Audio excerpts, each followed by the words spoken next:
Өйрәнүләр язгы ташуны исән-имин үткәрү максатында әзерлекне тикшерү йөзеннән оештырыла. Торак пунктларны, социаль-икътисади объектларны табигый янгыннардан саклау буенча да өйрәнүләр уза. Учения проводятся с целью предупреждения и ликвидации последствий, связанных с природными пожарами и подтоплениями. Населенных пунктов, отрезанных водой, нет.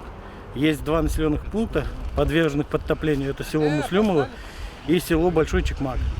И есть один населенный пункт, который подвержен лесным пожарам. Это Нарат-Асты.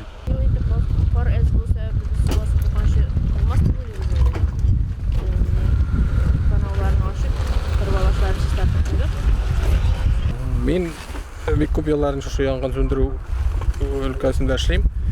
Һәм менә шундый ученияларны, ниләрне күбрәк үткәрә кирәк, һәм аларның файдасы бар. Менә кешенең оешмаларның тиз генә җыелып бетүе бик әйбәт һәм кирәкле. Өйрәнүләрдә янгын коткару подразделенияларының шәхси составы гадәттән тыш хәлләрне кисәтү һәм бетерүнең бердәм дәүләт системасының территориаль подсистема көчләре дә катнашты. Лилия Шәймиева, Динар Нуретдинов, Мөслим телевидениесе.